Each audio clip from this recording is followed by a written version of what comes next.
자, 이제 119번부터 문제 풀어보도록 하겠습니다. 전압 변동률의 식이 무엇인가 물어보고 있죠. 자, 전압 변동률, 속도 변동률 똑같다고 했어요. 전격 분의 무브와 빼기 전격 이렇게 계산하는 것이 바로 변동률 식이죠. 전격 분의 무브와 빼기 전격. 지금 전격이 Vn이니까 Vn 분의 V0 빼기 Vn. 여기 1번의 모양이 전압 변동률의 식이 되겠네요. 그렇죠? 답은 1번이 됩니다. 어떤 단상 변압기 2차 무브화 전압이 240이고 전격은 230이다. 전압 변동률이 어떻게 되는가 물어보고 있습니다. 자, 전격이 230이고요. 그 다음에 무브화가 240이고 전격이 230이라고 하면은 230분의 10 계산할 수 있겠네요. 자, 이거 100분율로 계산했을 때 4.35, 답 1번 나오겠습니다. 답은 1번으로 놓을 수 있죠. 자, 어떤 변압기의 100분율 저항 강하가 2%, 100분율 리액턴스 강하가 3%일 때 전압 변동률 어떻게 돼야 되냐 물어보는데 아까처럼 전압 변동률 구할 수도 있고 전압 변동률은 이렇게도 구할 수 있습니다. P 코사인 세타 플러스 Q 사인 세타. 여기서 P라고 하는 것은 퍼센트 저항 강하를 의미하고요. 자, 그 다음에 Q라고 하는 것은 퍼센트 리액턴스 강하를 의미하겠죠. 자, 퍼센트 리액턴스 저항 강하 얼마라고 했냐면 2라고 했고요. 2 코사인 역률이 80%니까 0.8 플러스, 자, 그 다음에 리액턴스 강하가 3%, 3 곱하기 코사인이 0.8이면 사인이 0.6이죠. 그러면은 8, 2, 1.6 플러스 6, 3, 1.8 하게 되면은 얼마예요? 3.4. 답 3번이 되겠네요. 그렇죠? 3.4. 자, 이런 방법으로 계속 우리가 문제 풀 수 있는 것이 여기 단상 변압기에 있어서 부하 역률이 80%, 지상 역률에서 전압 변동률이 4%이고, 자, 전압 변동률이 4%라고 하는 것은 이미 여기가 4라고 하는 걸 알려줬네요. 자, 부하 역률이 100%에서 전압 변동률이 3%. 아, 무슨 말이에요? 자, 아니, 잠시만요. 80%에서 전압 변동률이 4%이고 80%에서 4%래요. 그러면은 여기 코사인 여기가 80%에서 여기가 0.8에서 전압 변동률이 4%, 이게 0.04라고 하는 거고 사인 세타는 0.6일 때, 자, 그 다음에 부하 역률이 100%에서 전압 변동률이 3%. 100%라고 하는 것은 코사인 1일 때, 그러니까 퍼센트 저항 강하만 있을 때, 여기는 0일 때, 이때가 0.03이라고 합니다. 3%라고 합니다. 이때 변압기의 퍼센트 리액턴스는 얼마인가? 지금 여기가 그러면 퍼센트 저항 강하가 3%란 얘기죠. 여기가 0이었을 때니까. 그러면 여기가 3%면은 이쪽이 3 들어갑니다. 8, 3에 2.4. 자, 그러면 6에다가 얼마를 해야 여기가 4%가 되느냐, 4가 되느냐. 6에다가 뭐 곱해야지 1. 얼마가 돼야 됩니까? 이게 1.6이 돼야 되는데 6에다가 얼마를 곱해야지 1.6이 되나요? 6, 2.7 정도 곱해야 되나요? 2.7이네요. 그렇죠? 2.7 곱하기 퍼센트 리액턴스 강하는 2.7%라고 할 수 있습니다. 이거 좀 헷갈리네요. 좀 헷갈립니다. 헷갈리니까 여러분 좀 이렇게 체크 좀 잘 해두시기 바라겠습니다. 저도 그냥 대충 딱 읽으면은 바로 하는데 좀 헷갈릴 수 있겠어요. 자, 변압기에서 퍼센트 저항 강하가 3%, 리액턴스 강하가 4%일 때 역률 0.8에서 전압 변동률은 얼마냐 물어봤는데, 자, 3, 4 코사인 세타가 0.8이니까 3 넣고 0.8 넣고 4 넣고 사인 세타는 0.6이니까 0.6 넣게 되면 계산하게 되면 8, 3에 2.4, 6, 4에 2.4 하게 되면 4.8%가 되죠. 답은 3번 4.8%. 퍼센트 저항 강하가 1.8, 리액턴스 강하가 2%일 때 부하 역률이 1일 때 전압 변동률은 어떻게 되는가? 코사인 세타가 1이라면 이거 리액턴스 강하는 필요 없어요. 그냥 1.8이 그대로 됩니다. 답은 1번에 들어가겠죠. 같은 회로의 두 점에서 전류가 같을 때에는 동작하지 않으나 고장 시에 전류에 차가 생기면, 자, 전류에 차가 생기면 동작하는 계전기 뭐라고 할까요? 차가 생기면 동작하는 계전기. 자, 몇 번? 답은 4번 차동 계전기입니다. 변압기 내부 고장에 대한 보호용으로 가장 많이 사용되는 것은 무엇입니까? 차동 계전기입니다. 그 중에서도 비율 차동 계전기가 가장 많이 사용되게 됩니다. 그러니까 차동 계전기도 있고 비율 차동 계전기 있는데 변압기는 실제로 몇 대 몇 하면서 비율이 바뀌는 거잖아요. 그 비율이 일정한지를 확인하는 것이 바로 비율 차동 계전기입니다. 변압기 내부 고장 발생 시 고저압 측에 설치한 CT는 뭡니까? 전류를 일정하게 내려주는 거죠. 억제 코일에 흐르는 전류차가 일정 비율 이상이 되었을 때 동작하는 계정기 역시 똑같아요. 비율 차동 계정기입니다. 답 2번. 부호홀즈 계정기로 보호되는 기기는 무엇인가? 부호홀즈는 변압기의 온도 변화, 변압기의 열화, 변압기의 어떤 기계적 이상, 물리적 이상을 감지하게 되는 거로 부호홀즈 계정기는 변압기를 보호하게 되는 거죠. 변압기의 유증기, 변압기 안에 있는 기름의 증기가 얼마나 많이 올라갔느냐를 가지고 변압기의 기계적 이상을 검출하는 것을 바로 우리가 부호홀즈 계정기라고 부르게 됩니다. 부호홀즈 계정기 어디 설치하게 되느냐? 변압기 주탱크와 콘서베이터. 자, 요즘에 여기에다가 하나 더 기억하셔야 돼요. 자, 여기 콘서베이터 파이프 사이라고 이렇게 나오셔도 여러분 크게 다르지 않다라고 하는 거 기억하시기 바라겠습니다. 파이프라고 나와도 크게 다른 게 아닙니다. 그냥 같은 겁니다. 주탱크와 콘서베이터 파이프 사이에다가 부호홀즈 계정기 설치하고요. 이게 이름이 어떤 경우에는 부흐홀츠라고 되어 있고 어떤 경우는 브흐홀츠라고 되어 있고 그래서 제가 이게 지금 산업인력공단에서도 어떨 때는 저렇게 어떨 때는 이렇게 나오게 돼서 제가 일부러 사실은 통일하지 않고 좀 다양하게 문제를 만들었습니다. 자, 그 다음에 변압기 유의 열화 방지와 가장 관계가 뭔가 열화된다는 거는 뭐예요? 변압기 유가 상태가 안 좋아진다는 거죠. 우리 자동차에도 엔진 오일을 주기적으로 바꿔주듯이 변압기 기름도 역시 상태가 안 좋아지게 되는 것을 열화된다라고 하게 되는데 열화되는 가장 근본적인 이유가 뭐냐면은 공기 중에 수분이 들어오게 되는 것도 그 이유 중에 이제 하나가 됩니다. 공기 중에 수분이 들어오는 것을 막으려고 하는 것들이 일종의 브리더, 그 다음에 컨서베이터, 그 다음에 불활성 질소 이런 것들인데 4번의 부싱이라고 하는 것은 절연과 관계가 있는 거죠. 답은 4번이 해당하지 않습니다. 변압기 유의 열화에 따른 영향으로 옳지 않은 것은 무엇인가 물어보고 있습니다. 침식작용, 절연 내력도 저하되죠. 냉각 효과도 감소하게 됩니다. 근데 이거는 공기 중 수분 흡수는 영향이 아니라 원인이 되는 거죠. 그렇죠? 4번은 원인이 됩니다.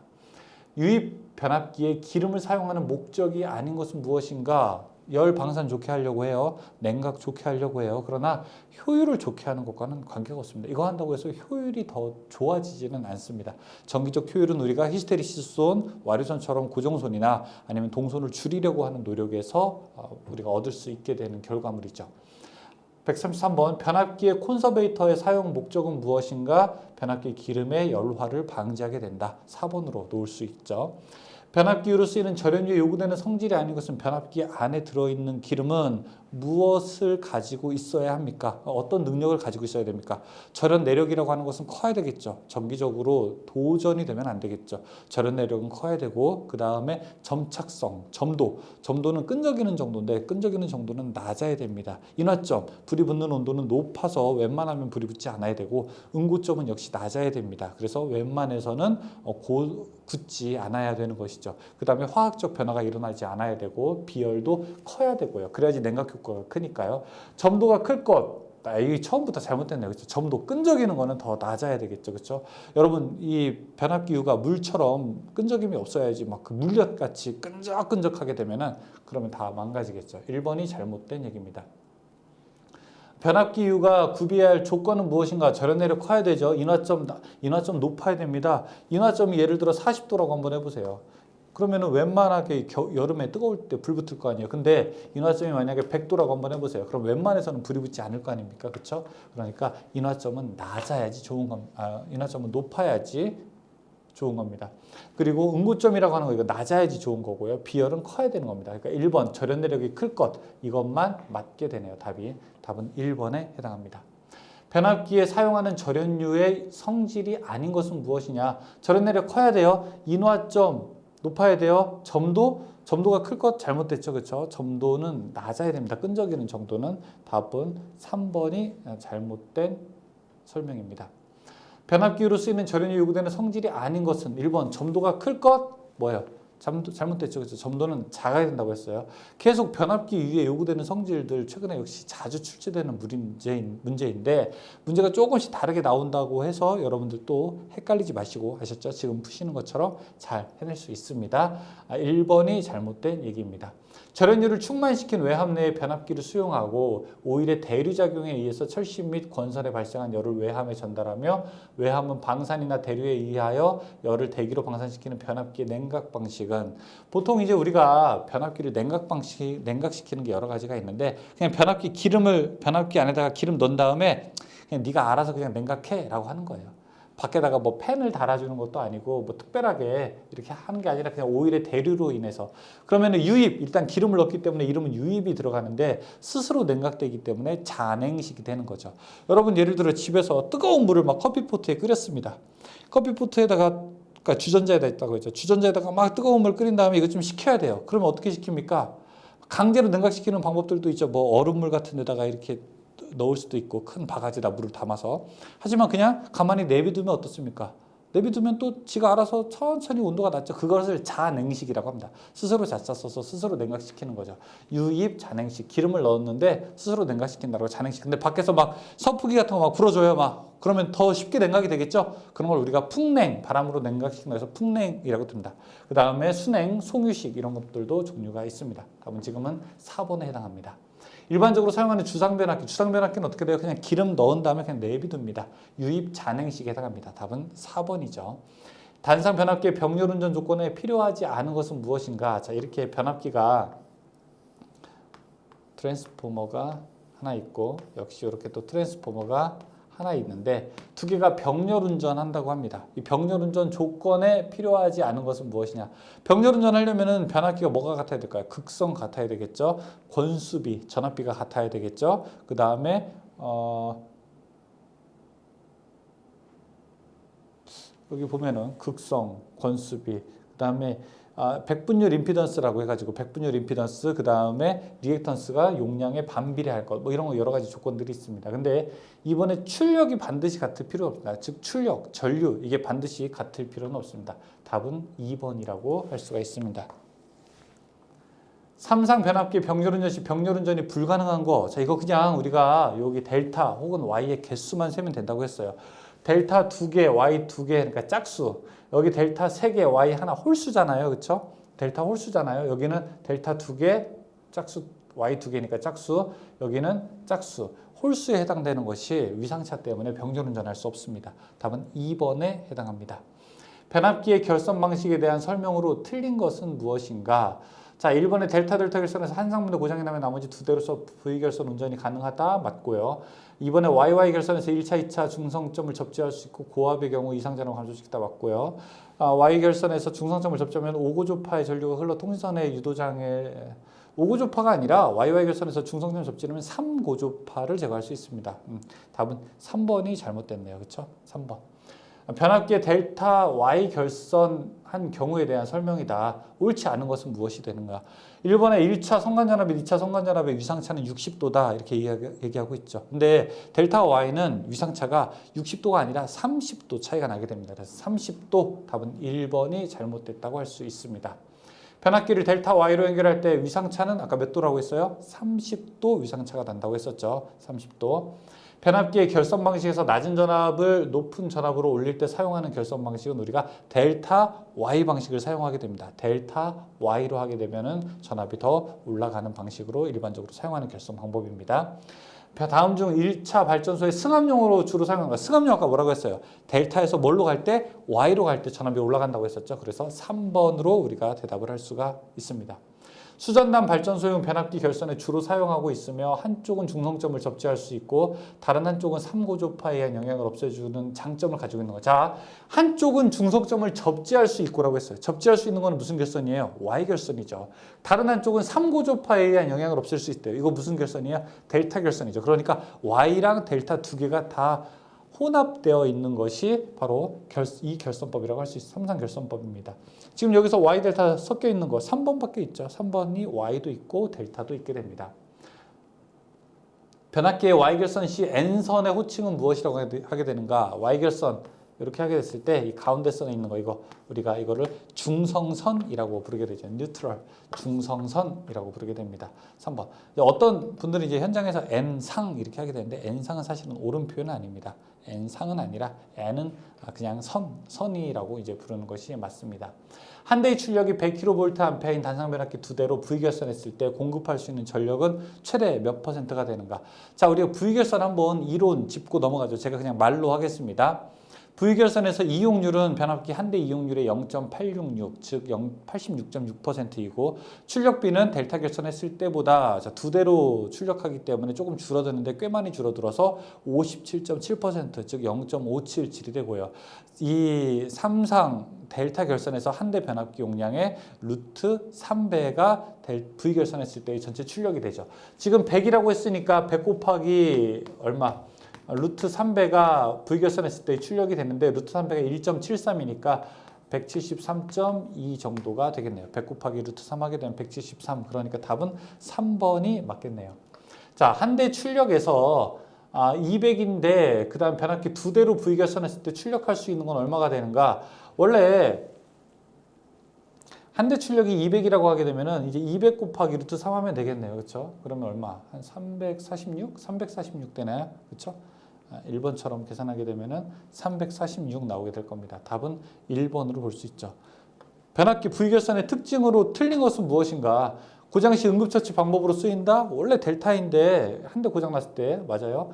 단상 변압기 두 대로 삼성전력 공급한다? 맞아요. 부하 증가 예상되는 지역에 시설한다? V결선 시 출력은 델타 결선 출력과 그 크게 같다? 아니에요. 출력은 같지 않죠. V결선은 두 대로 하는 거예요. 델타는 세 대로 하고 두 대랑 세 대랑 어떻게 같아요? 그렇죠? 출력은 반밖에 안 돼요. 57.7%밖에 안 돼요. 4번이 잘못된 얘기입니다. 답은 4번이 잘못된 얘기예요.